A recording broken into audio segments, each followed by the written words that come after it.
हम आ चुके हैं अपने पार्ट 2 अपनी बुक मास्टर योर इमोशन के। हमने पार्ट 1 पढ़ा जिसमें हमने जाना कि इमोशंस हमारी लाइफ में कैसे इफेक्ट डालते हैं, कैसे ईगो बनती है, कैसे हम अपने इमोशंस पर ध्यान दें, क्या इमोशन, कितना एक्सटर्नल इमोशन हमारी लाइफ में, क्या एक्सटर्नल जो फैक्टर्स हैं कितने इफेक्ट करते हैं, क्या इंटरनल फैक्टर इफेक्ट करते हैं, कितना हेरिडिटरी इफेक्ट करती है। ये सब जाना। अगर आपको और जानना है इमोशंस के बारे में तो मेरे वीडियोस जो कि 0 to 3 तक जो अपलोड हो चुके हैं वीडियोस, उनको जाकर एक बार आप देख सकते हैं। और अगर आप बुक से पढ़ना चाहते हैं तो अमेजोन से आप बुक को मंगा सकते हैं और इसका जो आनंद है वो हिंदी और इंग्लिश दोनों में उठा सकते हैं। और अगर जिसको मेरी लाइव क्लास ज्वाइन करनी है तो डिस्क्रिप्शन बॉक्स में दिए गए लिंक के द्वारा आप व्हाट्सएप ग्रुप ज्वाइन करिए और वहां से मेरी आपको लाइव क्लास ज्वाइन करने का मौका मिलेगा। तो आइए चलते हैं अपने पार्ट 2 पर, जिसका हम चैप्टर नंबर 4 हम पढ़ने वाले हैं। What impacts your emotion. आपके इमोशंस पर क्या चीज असर डालती है। Your mind operates, Om Swami a million thoughts एक राइटर है, उन्होंने ये बोला है, your mind operates on the famous computing principle of GIGO, GIGO, जिसमें होता है गार्बेज इन गार्बेज आउट। जो हमारा माइंड है उसके अंदर हम जो डालते हैं वो ही बाहर निकलता है। अगर हम उसमें खराब थॉट्स डाल रहे हैं तो खराब ही बाहर निकलेंगे, अच्छे डाल रहे हैं तो अच्छे निकलेंगे, जो अंदर जा रहा है वो ही बाहर निकल रहा है।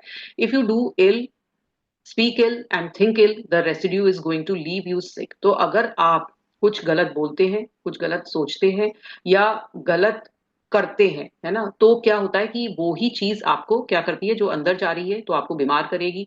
इफ यू डू वेल, अगर आप अच्छा करते हैं, अच्छा बोलते हैं, अच्छा सोचते हैं, तो जो आउटकम होगा वो भी अच्छा ही होगा। तो जैसा आपके थॉट्स हैं वैसे ही आपका क्या हो रहा है, आपकी लाइफ बन रही है, आपका शरीर बन रहा है, आपके एक्सटर्नल जो जो आसपास का एनवायरनमेंट भी है वो भी आपके थॉट से बन रहा है। A variety of factor influence the complexity of emotions and how do you feel. In this section we'll cover some of the elements affecting what drive your emotion. The good news is that you have some control over them.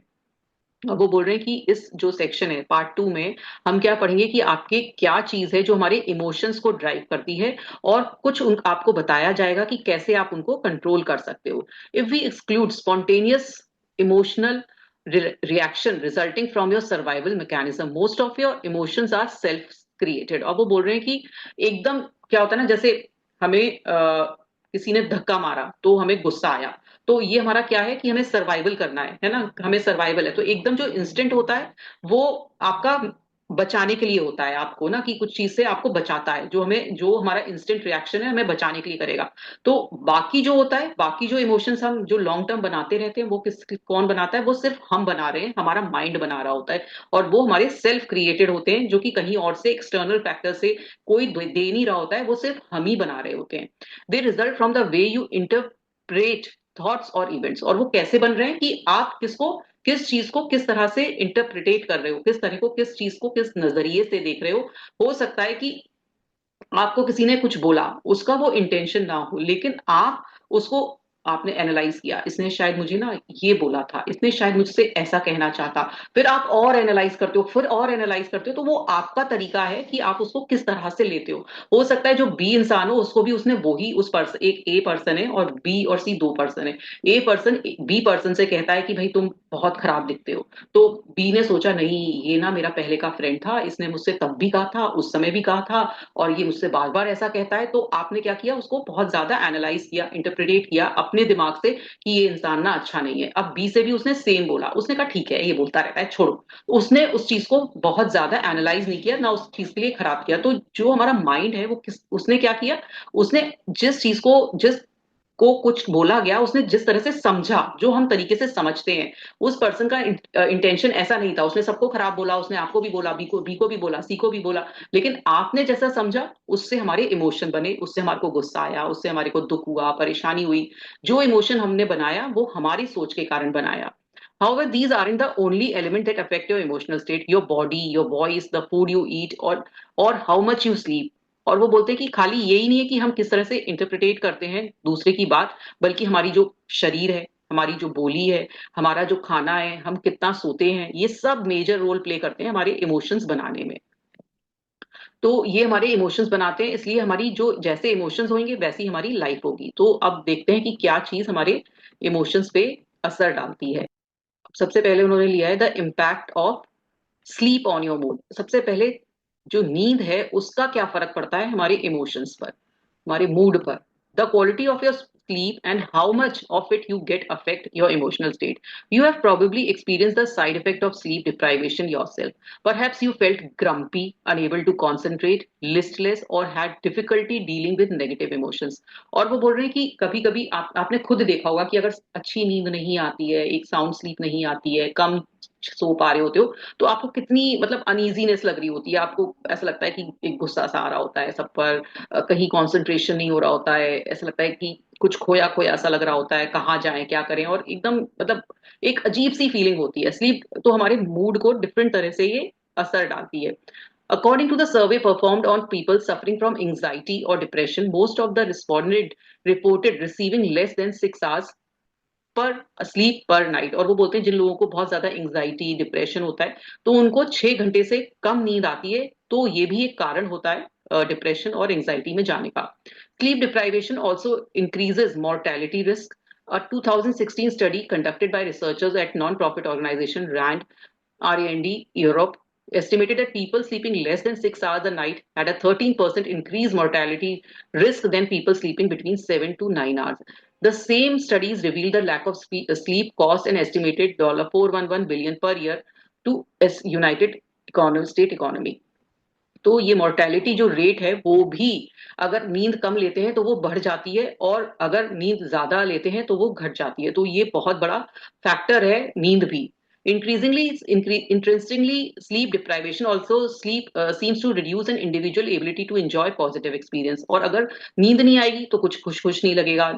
किसी ने भी देखा होगा अगर लंबे समय हमें 2-3 दिन तक नींद अगर डिस्टर्ब होती है, कोई आके बार बार बीच में उठा देता है, कोई जोर से बोलता है, तो हम एकदम चिड़चिड़े से हो जाते हैं, क्या नींद टूट गई है, अच्छा सा नहीं लगता है, दोबारा नींद नहीं आती है कई लोगों को, तो वो ऐसा लगता है कि उनका तो आज का दिन ही खराब हो गया। तो इस तरह से हमारे को वो पॉजिटिव चीज हमारे दिमाग से हट जाती है और एकदम चिड़चिड़ापन रहेगा, अनईजीनेस रहेगी पूरे दिन, तो इमोशनल स्टेट आपकी डिस्टर्ब हो गई। One study shows that while people who had enough sleep did experience और जिनको अच्छी नींद आती है तो वो पॉजिटिव रहते हैं, और जिनको नहीं आती है वो थोड़ी नेगेटिव स्टेट में रहते हैं। ये एक स्टडी से पाया गया है। बहुत एक्सेप्शन है, कई लोग बोलेंगे नहीं मेरे साथ ऐसा नहीं है, लेकिन कभी कभी एक्सेप्शन भी होता है कि कई लोग कम नींद लेकर भी खुश रह लेते हैं। लेकिन अगर वो भी बहुत टाइम तक अगर वो भी नींद में नहीं जाते हैं तो फिर उन्हें परेशानियां शुरू होने लगती हैं। अब वो बोल रहे हैं कि कैसे हम अपनी नींद को सुधार सकते हैं। अब इस चैप्टर में उन्होंने बताया कि फर्स्ट जो हमारा इफेक्ट है वो स्लीप होता है पैटर्न। जो चैप्टर नंबर 4 है जो वो हमें बता रहा है कि जो स्लीप है वो हमारी क्वालिटी ऑफ इमोशंस में डिस्टर्बेंस ला देती है। अगर कम आएगी तो हम नेगेटिविटी की तरफ जाएंगे, अगर अच्छी स्लीप लेंगे, ज्यादा नहीं अच्छी स्लीप लेंगे, साउंड लेंगे, 7 to 8 आवर्स लेंगे, तो हम हमारी इमोशनल स्टेबिलिटी होने लगती है। तो अब इम्प्रूव कैसे करें हम अपनी स्लीप को, मेक श्योर योर। अब क्या होता है कि जो हमारा नेचुरल है, जब आपका जो रूम में ज्यादा लाइट होती है, कहीं से लाइट आ रही होती है, तो आपको नींद आने में परेशानी होती है। तो वो कह रहे हैं कि आपका ध्यान दीजिए कि आपका रूम एकदम ब्लैक हो, और ब्लैक के साथ अगर आप नहीं कर पा रहे हो तो आप एक स्लीप मास्क ले लो, मास्क लगा के सो सकते हो जो आता है, या कर्टेन एकदम ऐसे बनवाओ जो कि बिल्कुल ही आपकी लाइट, बाहर की कोई भी लाइट अंदर ना आ सके। उसके बाद कोई भी इलेक्ट्रॉनिक डिवाइस आप ना करें, यूज ना करें, जैसे स्मार्टफोन्स, टैबलेट, टेलीविजन, है ना, ये सब चीजें रात में ना करें, क्योंकि एक रिसर्च के according studies have shown that even small electronic device emit sufficient light to miscue the brain and promote wakefulness. क्योंकि आपने देखा ही होगा, हम जब मोबाइल कर रहे होते हैं राइट में लेटे हुए और उनको स्क्रॉल कर रहे हैं, देख रहे हैं, तो हमारा नींद ऑटोमेटिकली डिस्टर्ब हो जाती है और बढ़ जाती है, आपको नींद नहीं आती है, नेचुरल है। फिर आपको नींद नहीं आती है तो वो पैटर्न चेंज हो जाता है, रात में लेट सो रहे हो, दिन में सुबह आपको जल्दी जाने की लग रही है ऑफिस में, तो दोपहर में आप लेट नहीं सकते हो, तो क्या हुआ, सारा वो आपकी डिस्टर्बेंस हो गई और फिर आपका माइंड ने चलना बंद कर दिया, क्योंकि आपकी नींद पूरी नहीं हो पा रही है। तो इसलिए अवॉइड करिए कि आप रात में ये जो हमारे गैजेट्स हैं जो कि आजकल हम उसमें फंसते जा रहे हैं, वो उनका कम यूज करें। As adult we are subject to these influence and our children are particularly.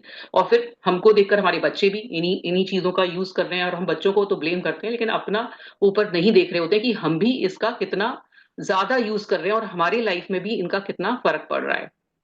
A 2014 study published in PNAS showed that the melatonin, a chemical which helps regulate sleep pattern, was reduced by 50% in participants who read with electronic devices rather than book. और वो कह रहे हैं कि जो एक chemical है जो मेलाटोनिन जो होता है वो काम में आता है स्लीप के लिए. तो वो जब जो लोग इलेक्ट्रॉनिक डिवाइस से पढ़ते हैं, मतलब जैसे मोबाइल से, ई बुक से, या फिर टैबलेट से, लैपटॉप से, अगर आप रीडिंग कर रहे हैं, बुक से नहीं कर रहे हैं और रात के समय कर रहे हैं, तो आपका क्या है, वो मेलेटोनिन कम होता है और फिर आपको नींद आने में परेशानी होती है. तो उनको 10 मिनट ज्यादा लगते हैं, जो कि एवरेज आदमी के, जो कि बिना इन सब चीजों के पढ़ के सो रहा होता है, इलेक्ट्रॉनिक डिवाइस का यूज नहीं कर रहा होता है, तो उससे ज्यादा उनको परेशानी होती है. Participants also reported feeling less alert in the morning. और फिर जो इन सब चीजों का यूज करके सो रहा है, तो उसको सुबह नींद अच्छी नहीं खुलती है, आंख अच्छी नहीं खुलती है, और वो एकदम कहते हैं ना अनईजी सा रहता है और एकदम तरोताजा नहीं उठता है. If your device has a light setting for nighttime use, it may still have a negative impact on your sleep, but just test the night setting and see if it makes a difference to your sleep pattern. तो वो कह रहे हैं कि night setting लगाइए अपने devices में. If you absolutely have to use, और अगर आपको ऐसा है कि आप उस डिवाइस को यूज करना ही करना है, आप हटा नहीं सकते हो ना, जैसे किंडल है, आप नहीं उसको छोड़ सकते हो. उससे पहले तो किंडल भी विदाउट लाइट आते थे, लेकिन अब उसमें भी लाइट आने लगी है. तो वो भी अगर नहीं कर सकते हो तो आप कुछ ग्लासेस पहने, कुछ ऐसा करें कि लाइट उसमें से जो ब्लू लाइट है वो एमिट नहीं हो. कुछ इस तरह के बैकग्राउंड लगाएं जिससे कि आजकल बहुत बैकग्राउंड्स आते हैं कि आपको उससे लाइट का इतना आंख पर अफेक्ट नहीं पड़ेगा. तो कुछ इस तरह से करें जिससे कि आपको रात में आपकी नींद ना उड़े, उनको पढ़ते पढ़ते नींद उड़े नहीं बल्कि नींद और आने लगे. तो ये सब चीजें आपको ध्यान देना चाहिए, अपना माइंड को रिलैक्स करें. If you are like me, you have all the kinds of thoughts running through your head when it's time to fall asleep. I tend to get even very excited about new ideas I have or think I want to do. As a result, I often feel as though there are so many things I could have completed during the day, and these feelings make it difficult for me to sleep. Aside from turning off electronic device before bed, I have found that listening to soothing music really helps. Reading a physical book can also help me relax, as long as I don't get too excited by the book, which has been known to happen. और वो बोल रहे हैं अगर आप मेरे जैसे हैं, जिसको ना पूरा दिन ये लगता है मैं ये करूं वो करूं, और फिर रात में ना मैं बहुत एक्साइटेड हो जाता हूं और मुझे रात में ऐसा लगता है कि अगर मैं बुक रीड करूंगा तो मुझे और लेट नींद आएगी, तो मैं क्या करता हूँ कि कुछ म्यूजिक सुनता हूँ. मैं म्यूजिक सुनता हूँ और तब तक बुक पढ़ता हूँ जब तक मुझे उससे ऐसा नहीं लगता कि और क्या है और क्या है, उससे और एक्साइटमेंट नहीं होता है. तो मैं उतनी देर ही बुक को पढ़ता हूँ, क्योंकि मैं बुक पढ़ के बहुत ज्यादा एक्साइटेड हो जाता हूँ. तो मैं कुछ अच्छा म्यूजिक सुन लेता हूँ, तो म्यूजिक सुन के भी बहुत अच्छी नींद आती है, उनका ये मानना है. और वो बोलते हैं कि कोई भी सोने से पहले 2 घंटे पहले बहुत ज्यादा पानी ना पिए, क्योंकि अगर आप पानी पिएंगे तो फिर आपको वॉशरूम जाना पड़ेगा. वॉशरूम जाएंगे तो नेचुरली आपकी नींद टूटेगी और फिर नींद आने में दोबारा परेशानी होगी, इसलिए ज्यादा पानी ना पिए.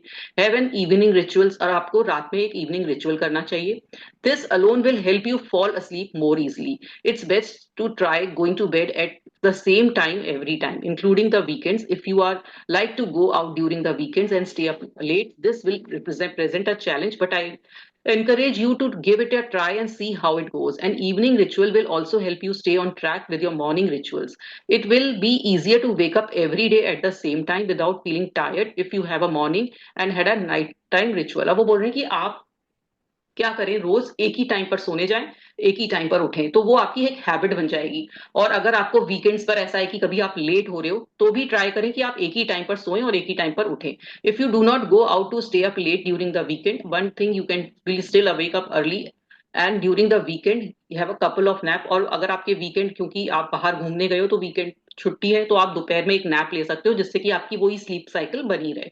तो आप ये देखिए कि एक स्लीप साइकिल होना कितना जरूरी है उनके अकॉर्डिंग, जो कि हमारे इमोशनल स्टेट को बिगड़ने नहीं देता है. इसलिए स्लीप पैटर्न बहुत अच्छा होना चाहिए. और उन्होंने बहुत सारे तरीके बताए हैं कि रात में इलेक्ट्रॉनिक डिवाइस पढ़ के ना सोएं, इलेक्ट्रॉनिक डिवाइस से कम यूज करें, अगर करना भी पड़े तो उसके जो नाइट जो पैटर्न्स हैं उनमें उनको फॉलो करें. पानी ना पिए रात में ज्यादा, और रात में ब्लैक करके अपने कर्टेन्स और ब्लैक करके कमरे को सोएं. नाइट जो मास्क है वो पहन सकते हैं, स्लीपिंग मास्क पहन सकते हैं, और एक एक ही टाइम पर सोएं और एक ही टाइम पर उठें. If you have difficulty sleeping well, try to implement some of the, और ये बोल रहे हैं कि अगर आपको तब अगर परेशानी है सोने में तो आप ये इम्प्लीमेंट करें. और ट्राई करें कि कौन सा बेस्ट सूटेबल है आपके लिए। तो ये था उनका स्लीप के बारे में कि स्लीप हमारी कैसे इमोशनल स्टेट को बिगाड़ती है और उसको कैसे सुधारा जा सकता है। हो सकता है ये किसी ने अपने लिए रिलेट किया हो, क्योंकि कई लोगों को आजकल स्लीप की बहुत परेशानी हो गई है, रात में लेट नींद आने लगी है, एंग्जाइटी रहती है, तो उन लोगों को ये काम अच्छा असर करेगी। और उन्होंने एक और बताया था कि वो म्यूजिक सुन के भी कई लोग सो सकते हैं, अच्छा म्यूजिक सुने रात में, उससे भी नींद अच्छी आती है। अब क्या है, अब आपकी बॉडी कैसे इन्फ्लुएंस करती है इमोशन पर, पहले स्लीप, अब बॉडी। अब बॉडी चेंजेस आर माइंड, अब mind changes our behaviour, and our behaviour changes our outcome. अब हमारी जो बॉडी है, हमारा शरीर है, वो हमारे माइंड को बदलता है, और हमारा माइंड हमारे जो हमारा जो तरीका है बिहेव करने का उसको बदलता है, और बिहेवियर से सारा ही आउटकम होता है। ऐसा किसने बोला? एमी कडी, जो सोशल साइकोलॉजिस्ट है।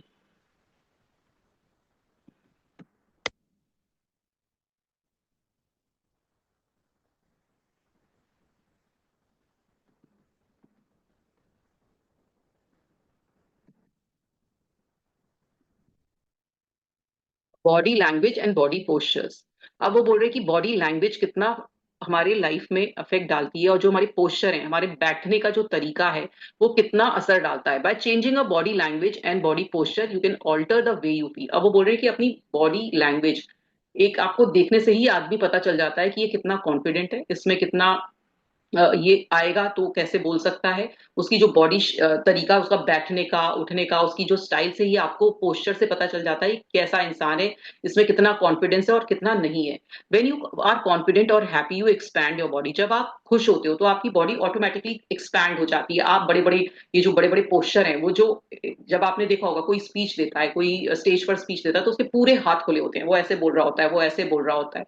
तो ये आपको क्या दिखा रहा है कि आप खुश हैं, आप आप कितने कॉन्फिडेंट हैं, क्योंकि आप अपने आप को बड़ा दिखा रहे हैं, आप बड़े बड़े हाथ कर रहे हैं सब तरफ। तो जब भी हम ये पढ़ते हैं, जब हम ये सीखते हैं कि कैसे स्टेज पर बोला जाता है, तो हमें ये बॉडी पोस्चर सिखाए जाते हैं कि हमें ये हाथ को बड़ा करना है। जितना आप बड़ा करेंगे, आपको उतना कॉन्फिडेंस आएगा। Have you ever noticed how men straighten their backs, expand their chest and tighten their stomach when they see an attractive woman? तो वो बोलते हैं कि आपने देखा है कि जब भी कोई अट्रैक्टिव, कोई सुंदर सी, कोई जो मेन को बहुत अट्रैक्ट कर रही है, ऐसी कोई लेडी अगर पास हो रही होती है, कोई लड़की पास हो रही होती है, तो एकदम मैन जो मेल होता है, उसकी बॉडी एक्सपैंड हो जाएगी, अपनी आप स्टमक अंदर चली जाती है, और चेस्ट ऐसे सीधा, कहते हैं ना, सीना चौड़ जाता है। तो वो क्यों होता है? क्योंकि वो एकदम कॉन्फिडेंट और अच्छा फील करने लगता है।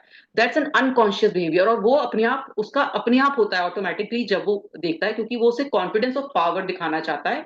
The same way gorilla pound their chest, ऐसे ही गोरिल्ला भी इस तरह से ही करता है जैसे कि हम मेल्स करते हैं जब कोई वुमेन को देखते हैं। तो ये क्या दिखाता है? पावर, कॉन्फिडेंस दिखाता है। ऐसे ही अगर हम अपनी लाइफ में भी देखें कि अगर हम इस तरह से बैठे हैं, इस तरह से अपने को करके स्लाउच, कहते हैं ना, स्लाउच कर रहे हैं बॉडी को, और इस तरह से अपना को इस तरह से करते हैं, तो वो हमें क्या दिखाता है कि हम कितने अंडर कॉन्फिडेंट है। तो कभी भी, और ये हमारी इमोशनल स्टेट भी दिखाता है कि हम दुखी हैं, परेशान हैं, तो हम अपने को बंद कर लेते हैं, बंद कर रहे हैं, और जितना हम खुला करते हैं तो हम अपने को खुला कर रहे हैं। If one of her experiment, Amy Cuddy, a social psychologist at Harvard Business School, showed that participants who adopted a high-powered pose for just 2 minutes displayed the characteristics similar to those of confident and powerful people.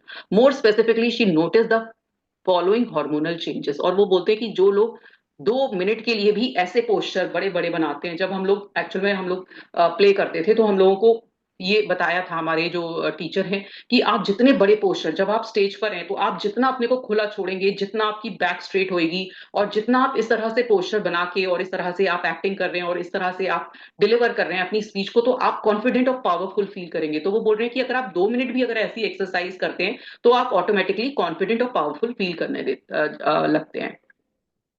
आप after adopting a high power pose for 2 minutes, अब क्या होता है अगर आपने 2 minutes भी इस तरह से बड़े बड़े खुल के और चल के और कॉन्फिडेंटली बैक को सीधा करके आप चल रहे हैं, तो आपका क्या होता है?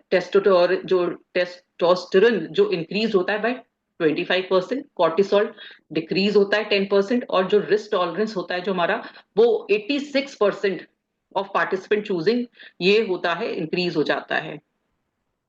और अगर आप लोअर पोज बनाते हैं 2 मिनट्स के लिए, मतलब इस तरह से बैठे हैं, इस तरह से बैठे हैं बड़ा दुखी होकर, तो क्या होता है हमारा? उसे टेस्ट टेस्टोस्टेरोन डिक्रीज हो जाता है 10%, कॉर्टिसोल 15% इंक्रीज हो जाता है, और रिस्क टॉलरेंस हमारा डिक्रीज हो जाता है 60%। तो ये क्या है, ये उल्टा हो जाता है। देखिए आप कितना फर्क पड़ता है कि हमारे बॉडी पोस्चर से इतना ज्यादा केमिकल्स पर हमारा फर्क पड़ रहा है। As you can see, you can actually change the way you feel merely by changing your body posture or by facial expression. अब आप देखिए कि आपने अपने आप को 2 मिनट में कितना कॉन्फिडेंट और पावरफुल फील करा लिया। कैसे? अपने सिर्फ बॉडी पोस्चर से और अपने फेशियल एक्सप्रेशन। अगर आप ऐसे दुखी होकर दुखी होकर बैठे हो तो नेचुरल है, आपको अंदर से ही दुख महसूस होने लगेगा। अब आपने ऐसे करके स्माइल, मैंने इसलिए ऐसे बनाया कि ऐसे सैड फेस होता है और ऐसे हैप्पी फेस होता है, तो आपने हैप्पी फेस बनाया तो आप अपने आप ऑटोमेटिकली खुश फील करने लगते हो। और वो जैसे मैं बार बार बोलती हूँ, fake it until you make it. अगर आपको नहीं भी फील हो रहा है, नहीं भी कॉन्फिडेंस फील हो रहा है, अगर आप कोई पब्लिक स्पीच देने जा रहे हैं, तो आप इस तरह के पोस्टर बना के जाइए, 2 मिनट इस ये तरह की एक्सरसाइज करिए, मिरर में देख के बड़ा बड़ा अपने को फील करिए, तो आप ऑटोमेटिकली कॉन्फिडेंट हो जाएंगे। और चाहे भाई अंदर से नहीं हो रहे हो, फेक कर रहे हो तब भी, लेकिन करते रहो, जिससे कि आपको अपने आप एक दिन कॉन्फिडेंस आ ही जाएगा। For instance, if you can put a smile on your face, make you feel happier. Conversely, और वही मैंने बताया कि अगर आप स्माइल लेकर आते हो तो अपने आप हैप्पियर फील करते हो, और ऐसा सैड फेस बनाते हो तो दुखी फील करते हो। David K Reynold in his book Constructive Living explained how he changed his identity for his alter ego. David Kent and created a depressed suicidal patient. The goal was to accept as an anonymous patient into various psychiatric facilities to assess them from inside. Note that he wasn't stimulating depression, he was actually depressed. Psychological tests prove it. Here are how he created. अब वो एक test create उन्होंने test किया था एक person पर, जो कि क्या था, पर्सन डिप्रेस था, तो वो उसके ऊपर टेस्ट किया गया, उसके ऊपर एक एक्सपेरिमेंट किया गया। तो उन्होंने क्या फाइंड आउट किया, depression can be created by sitting slouched in a chair, shoulders hunched, head hanging down. Repeat these words over and over. There's nothing anybody can do, no one can help me, it's hopeless, I'm helpless, I give up. तो वो कह रहे हैं कि कैसे उसको depression हुआ, क्योंकि वो ऐसे बैठा रहता था नीचे, जमीन अपने सिर को ऐसे नीचे की तरफ करके दुखी होकर, और फिर बोलता था कि कुछ नहीं हो सकता मेरा, मैं बहुत हेल्पलेस हूँ, मैं तो बिल्कुल होपलेस हूँ, मुझसे कुछ नहीं हो रहा है, कुछ नहीं मेरे जीवन में बचा है, और फिर दुखी होता रहता था। और धीरे धीरे वो डिप्रेशन में चला गया, जस्ट बिकॉज कि वो इस तरह से, मतलब बिल्कुल ही अपने को ऐसे सुकड़ के बैठा है, अपने को सुकड़ लिया है उसने। तो वो इस तरह से, जो जब हम बॉडी पोस्चर बना के बैठते हैं तो भी हम डिप्रेशन की तरफ जाने लगते हैं। तो ये उनका एक्सपेरिमेंट था।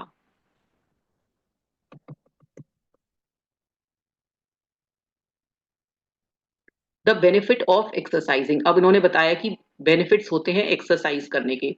जब आपको कभी कोई परेशानी होती है लाइफ में, कभी आपको किसी पर गुस्सा आ रहा है, कभी आपको किसी के लिए दुख हो रहा है, तो आप जाकर अगर आधा घंटा भी वॉक कराएंगे, आप योगा करेंगे, या कोई भी फॉर्म ऑफ एक्सरसाइज जो भी आपको पसंद है, फास्ट डांसिंग करिए, या फास्ट जिमिंग कर लीजिए, तो आपका जो कहते हैं ना, एकदम जो स्ट्रेस हो रहा होता है वो एकदम रिलीज हो जाता है। वैसा ही बेनिफिट इन्होंने बताया, जो मैं बार बार आप लोगों से बोलती हूँ। According to Michael Otto, professor of psychology at Boston University, failing to exercise when you feel bad is like explicitly not taking an aspirin when your head hurts। तो वो बोल रहे हैं अगर आप कोई एक्सरसाइज नहीं करते हैं जब आपको खराब लग रहा है, और आप कोई फॉर्म ऑफ एक्सरसाइज नहीं कर रहे हैं, तो वो बिल्कुल वैसा ही असर कर रही है कि आपके बहुत तेज सिर में दर्द है और आप कोई एस्पिरिन नहीं ले रहे हो। कितनी बड़ी बात कही है कि एक्सरसाइज जस्ट वो ही इफेक्ट डालती है जैसे कि आप हेडेक में एक एस्पिरिन डालती है। When the time came for David Kent to bring David K. Renault back to life, what do you think he needed to do? He needed to change his body position. Easy to say, but hard to do when you are clinically depressed. Of course, he knew that better than anyone else. Still, he had to force himself to become physically active despite not wanting to do so. As he started increasing his physical activity and getting busy, he felt better and better until he fully recovered. और वो बोल रहे हैं कि जब वो patient था जिसको परेशानी थी डिप्रेशन की, तो उसको बाहर लाने के लिए उन्होंने भी उसको यही सजेस्ट किया कि आप बाहर निकलिए, आप जो इस पोस्चर में बंधे हुए बैठे रहते हो, स्लाउज बैठे रहते हो, आप ऐसे ना बैठें, और आप बाहर निकले। तो लेकिन क्योंकि उसको कन्विंस करना, जब कोई इंसान डिप्रेशन में होता है तो कन्विंस करना भी बहुत मुश्किल होता है, लेकिन उस पर्सन ने किया, अपनी फिजिकल एक्टिविटी बढ़ाई और वो बिजी रहने लगा। David Kent story shows that regular exercising improve, और उसकी स्टोरी में जब उनको एक्सरसाइज करवाई गई तो पता गया कि उनकी जो वेलबींग बढ़ने लगी और उनका मूड भी अच्छा होने लगा। Studies have shown that exercising can treat mild to moderate depression at as effectively as anti depressant. तो जो हमारी एक्सरसाइज है, जो हमारी एक्सरसाइज, चाहे आप योगा करें, चाहे आप जिम करें, चाहे वॉकिंग करें, चाहे आप फास्ट डांसिंग करें, आप स्विमिंग करें, आप साइकिलिंग करें, आप इतनी फॉर्म ऑफ एक्सरसाइज है जो आप फॉलो कर सकते हैं, आप कोई भी एक पकड़ के करें तो वो सेम इफेक्ट डालेगी। जो कि अगर आप जरा सा भी, अगर मूड आपका स्विंग हो रहा है या आपको एंजाइटी हो रही है, आपको स्ट्रेस हो रहा है, आपको रोना आ रहा है, आपको दुख हो रहा है, आपको गुस्सा आ रहा है, तो वो ही इफेक्ट डालेगी जो कि एक मेडिसिन आपके ऊपर डालती है। जब कोई डिप्रेशन में होता है तो एंटी डिप्रेसेंट दी जाती है, तो वो एंटी डिप्रेसेंट का ये एक्सरसाइज काम करेंगी। In one study, James Blumenthal, a clinical psychologist at Duke University, assigned sedentary adults with major depressive disorder to one of the four groups: supervised exercise, home-based exercise, antidepressant therapy, or a placebo pill. After 4 months, Blumenthal found that patient in the exercise and antidepressant group has the highest rate of remission. अब उन्होंने जो James ब्लूमेथल एक clinical psychologist थे, उन्होंने क्या किया, Duke university में चार पार्ट में, चार ग्रुप में लोगों को डिवाइड किया जो कि डिप्रेशन के मरीज थे। उन लोगों को, एक को तो उन्होंने एक्सरसाइज कराई, एक ग्रुप को, एक लोगों ने सुपरवाइज्ड एक्सरसाइज कराई कि जो कोई देखकर कराया जाता है, और एक को घर में एक्सरसाइज कराई, एक को एंटी डिप्रेसेंट थेरेपी दी गई, और एक को प्लेसिबो पिल्स, जो मैंने प्लेसिबो इफेक्ट बताया था, जिसमें एक ऐसी पिल्स दी जाती हैं जो कि एक्चुअल में मेडिसिन नहीं होती है, ऐसे पानी की गोली दे दी, कोई ऐसी दे दी जो फेक मेडिसिन होती है, और एक्चुअल में उनको बोला जाता है कि ये मेडिसिन है। तो उनसे उनका देखा कि क्या असर पड़ा। उनका क्या असर पड़ा कि जो पेशेंट जो कि एक्सरसाइज कर रहे थे और एंटी डिप्रेसेंट पे थे, उन पर सेम असर पड़ा, उनको सेम तरीके से वो बाहर निकलने लगे। In his conclusion he stated that exercise has a more और less the same effect as anti depressant. तो जो एक्सरसाइज का, जो दवाइयों पर मरीज थे और जो एक्सरसाइज कर रहे थे, उनका सेम असर था जो कि एक एंटी डिप्रेसेंट मेडिसिन का होता है।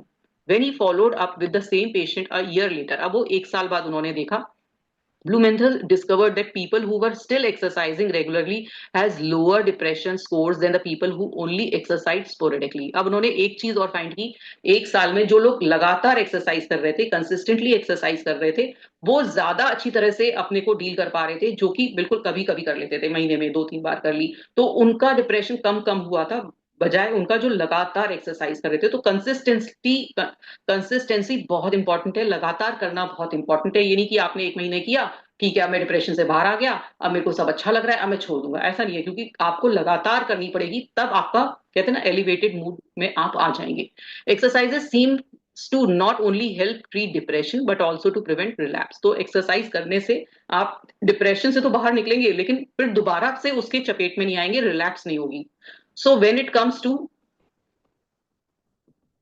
Mastering your emotion, make sure exercising is the part of your toolbox. तो ये उनका कहना है कि अगर आप ये बुक पढ़ रहे हैं, अगर आप अपने को मास्टर करना चाहते हैं इमोशंस में, तो आपको कोई फॉर्म ऑफ एक्सरसाइज आपकी लाइफ में बढ़ानी ही पड़ेगी।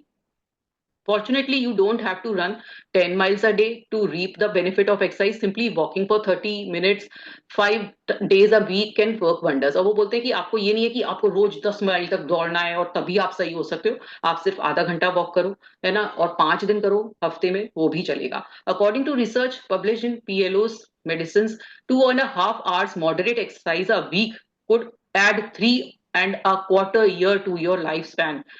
मैं दोबारा पढ़ती हूँ, 2.5 hours moderate exercise a week, मतलब 2.5 घंटे की एक्सरसाइज पूरे हफ्ते में, सिर्फ 2.5 घंटे की, आपके पूरे जीवन के 3.5 साल, 3.25, मतलब 3.25 साल आपके बढ़ा देगी पूरी जिंदगी के। प्लीज, मेरा बहुत, मैं आप लोगों को बार बार बोलती हूँ, any form of, please please, कोई एनी फॉर्म ऑफ एक्सरसाइज अपनी लाइफ में जरूर लेकर आइए, जरूर करिए। आपका डिप्रेशन नहीं, आपकी बहुत सारी इंटरनल जो वेलनेस है उस पर एक्सरसाइज काम करती है। Another study of 5,000 people in Denmark showed that individual who exercise regularly lived 5 to 7 years longer than sedentary counterparts। और जो लोग लाइफ लगातार एक्सरसाइज करते रहते हैं वो 5 से 7 साल ज्यादा जीते हैं उन लोगों से जो कि एक्सरसाइज नहीं करते हैं। एज फॉर द बेनिफिट्स, अब कई लोग मुझसे बोलेंगे कि हमें तो जीना ही नहीं है, तो ये एक्सक्यूज है, ये एक्सक्यूज मत दीजिए। ऐसा कुछ नहीं है, हर किसी को एक अच्छा जिए, अगर आपको कम जीना है तो भी जिए, लेकिन बिल्कुल स्वस्थ होकर जिए। क्यों ऐसे जिए कि आपको कई बीमारी लग रही है या कई परेशानियां आ रही हैं, तो स्वस्थ रहिए, एक्सरसाइज करते रहिए। As for the benefits of exercising on your mood, they are both immediate and long term. तो जो एक्सरसाइज क्या करता है, हमारे मूड को तो अच्छा करता ही है, और दे आर बोथ इमीडिएट भी करता है और लॉन्ग टर्म भी करता है। Professor of psychology Michael Otto says you usually derive a mood enhancement effect within 5 minutes of partaking a moderate exercise। तो वो कहते हैं कि आपका मूड ऐसे चेंज होता है, 5 मिनट में चेंज हो जाएगा अगर आप एक हल्की फुल्की भी मॉडरेट एक्सरसाइज करते हो। And as we have just seen, exercising regularly improves your long term mental health and can be effective as antidepressant। और फिर अगर आप लगातार करते जाते हो, लगातार आपके सिस्टम में आ गया, आप डेली एक्सरसाइज कर रहे हो, 5 दिन कर रहे हो, महीने में चलिए 20 दिन भी कर रहे हो, तो वो आपका क्या हो गया, आपकी एक बहुत लॉन्ग टर्म मेंटल स्टेट को सही कर देता है। वॉट अबाउट यू, अब वो आपसे क्वेश्चन कर रहे हैं, what activity are you going to take on to improve your mental and physical health. तो आप क्या कर रहे हैं अपनी मेंटल और फिजिकल हेल्थ को सही करने के लिए, आप कौन सी एक्सरसाइज करना चाहते हैं, वो आपसे क्वेश्चन पूछ रहे हैं।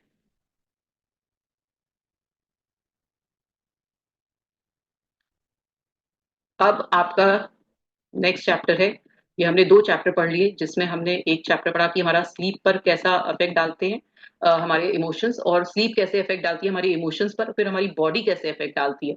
अब हमारा ये जो नेक्स्ट चैप्टर है वो है हमारे थॉट्स कैसे इन्फ्लुएंस करते हैं हमारे इमोशंस पर। You become what you think about all the day long. ये हमने लॉ ऑफ अट्रैक्शन में बहुत ज्यादा सुना है। जो Ralph Waldo Emerson essayist and poet हैं, इन्होंने कहा कि जो आप सोचते हैं पूरे दिन वो ही आप बनते जाते हैं। सेम गौतम बुद्धा ने कहा कि जो हमारा माइंड है, हमारे थॉट्स हैं, हमारी लाइफ को बनाते हैं। तो इसलिए अपने थॉट्स पर बहुत ध्यान देना चाहिए। Your thoughts define you are and create your reality. That's why you should channel your thoughts towards what you want and not what you don't want. As the success expert Brian Tracy says, the key to success is to focus on a conscious mind on things we desire, not the things we fear। तो वो बोल रहे हैं कि क्योंकि हमारा जो thoughts हैं, हमारे जो विचार हैं, वो ही हमारी रियलिटी बना रहे हैं, वो ही हमें हमारी लाइफ को वैसा बना रहे हैं जैसा हमें चाहिए या नहीं चाहिए, वो बनता जा रहा है। जो हम सोचते हैं वैसी ही लाइफ क्रिएट हो रही है। कोई ये लाइफ हमें डेस्टिनी से नहीं मिली है। जो लोग मिले हैं हमारे आसपास, जैसे भी सर्कमस्टेंसेज हैं, जैसी भी सिचुएशंस हमारी हैं, वो हमारे द्वारा ही बनाई गई हैं। और हम क्या करते हैं, हम जो चीज नहीं चाहते हैं अपनी लाइफ में, उसी के बारे में थॉट्स ज्यादा देते हैं। मेरे पास ये नहीं है, मेरे पास वो नहीं है, मैं ऐसा क्यों हूं, मैं वैसा क्यों, और जो चीज है हम उस पर नहीं ध्यान देते हैं। प्लस जो चीज हमें चाहिए उस पर ध्यान नहीं देते हैं, जो नहीं है उसको देखते रहते हैं। तो ब्रायन ट्रेसी जो है वो ये बोलते हैं कि हम हमेशा, हमारी जो माइंड में क्या रहता है, हमारा जो फोकस रहता है वो हमें उस चीज पर नहीं रहता है कि क्या हमें चाहिए, उन चीज पर रहता है जिन पर हमें डर लगा रहता है, काश ये नहीं हो जाए, वो नहीं हो जाए। तो ये चीज हमारे दिमाग में ज्यादा रहती है। The benefits of meditation. अब मेडिटेशन का क्या बेनिफिट है। In Buddhism, the mind is often referred to as monkey's mind because Buddhists believe human thoughts are similar to a monkey relentlessly swinging through trees। तो वो बोलते हैं, Buddhism में क्या बोला जाता है कि मंकी क्या है, एक वो सॉरी हमारा माइंड क्या है, एक मंकीज माइंड है। नेचुरल है, आपको पता ही है कि अभी हम आंख बंद करें तो कहाँ से कहाँ कूद जाता है, कब कहाँ से कहाँ चला जाता है, वो रुकता ही नहीं है, वो इधर से उधर भागता ही रहता है। Inner chatter, continuous chatter chatter chatter चलती रहती है। एक थॉट आ रहा है, फिर दूसरा आया, उससे बन के दूसरा चेन बन गई, अभी मैं सोच रही हूँ कि मैं यहाँ जाऊंगी, फिर वहां से मुझे ये मिल जाएगा, वहां से मैं यहाँ जाऊंगी। तो वो कंटिन्यूस इधर से उधर चलता रहता है। लेकिन मेडिटेशन क्या करता है, ये हमारी जो मंकी माइंड है इसको टेम करने में फायदा करता है। इसके बारे में मैंने होजे सिल्वा की बुक में बताया था आपको, बहुत डिटेल में मैंने बताया है। जो लोग उसको पढ़ना चाहते हैं वो जाके मेरे प्लेलिस्ट में ओजे सिल्वा की book the Silva mind control से जाके पढ़ सकते हैं कि मेडिटेशन उनका जो तरीका है मेडिटेशन का वो भी सीख सकते हैं।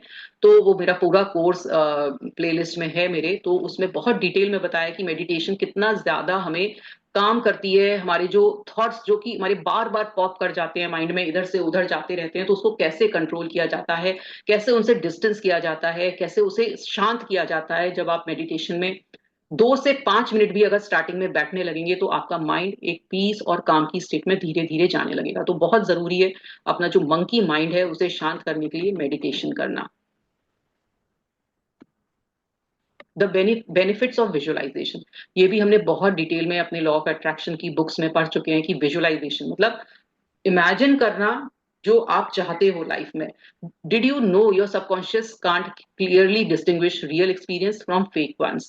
This means you can trick your mind by simulating desired experience through visualization. The more detail you visualize, the more your brain will interpret the experience as real. अब वो बोल रहे हैं क्योंकि आपका माइंड पिक्चर्स की लैंग्वेज जानता है, आपका माइंड नहीं जानता कि फेक क्या है और रियल क्या है। इसके बारे में मैंने बहुत बार डिटेल में आप लोगों को समझा चुकी हूँ कि जो हमारा सबकॉन्शियस माइंड है उसको जो हम समझाएंगे वो उसे सही, जो उसको कॉन्शियस माइंड समझा रहा है, सबकॉन्शियस माइंड सब कुछ वही समझ रहा है और वो फीलिंग जो जनरेट कर रहा है उसी से ही हमें सब कुछ मिल रहा है। तो अगर हम सबकॉन्शियस माइंड को जो चीज नहीं भी है इस दुनिया में और विजुअलाइज करके समझा दें कि हाँ मेरे साथ ये हो रहा है और मैं ऐसा चल रही हूँ, मैं मान लीजिए मुझे एक हॉलीडे चाहिए और मैंने उस हॉलीडे की पिक्चर उसको इतनी अच्छी तरह से दिखा दी कि मैं वहां घूम रही हूँ और ये इंजॉयमेंट कर रही हूँ, ये सब चीजें तो वो सच मान लेगा और मेरे हमारी लाइफ में वो लाने लगेगा। तो ये किसका कमाल हुआ? विजुअलाइजेशन का, मेरी थॉट्स का, मेरी फीलिंग्स का। By using visualisation to elicit positive feelings such as gratitude, excitement or joy, you can condition your mind to experience more positive information emotions। जो मैं बार बार अपने बुक्स में बताती रहती हूँ कि आपको विजुअलाइजेशन के दौरान अपनी 5 सेंसेस पर ध्यान रखना है, अपना ग्रेटिट्यूड पर ध्यान रखना है, अपने एक्साइटमेंट, जॉय, वही चीजें जो आपको एक्चुअल में फील होंगी वो आप अभी फील कर रहे हो। ये मैंने बहुत बार आप लोगों को इसमें मेडिटेशन भी कराई है, विजुअलाइजेशन मेडिटेशन, जिसमें आपको गोल अचीव करना बताया था कि कैसे आप विजुअलाइजेशन के द्वारा गोल्स अचीव कर सकते हैं। तो ये सब जब आप करेंगे तो आप अपने we'll see in your more depth in the section. और वो कह रहे हैं कि मैं इसको और आगे पढ़ाऊंगा आपको, आप चिंता ना करें कि ये ऐसे ही छोड़ दिया है, तो वो और डेप्थ में आपको आगे वाले चैप्टर्स में इसके बारे में पढ़ाएंगे।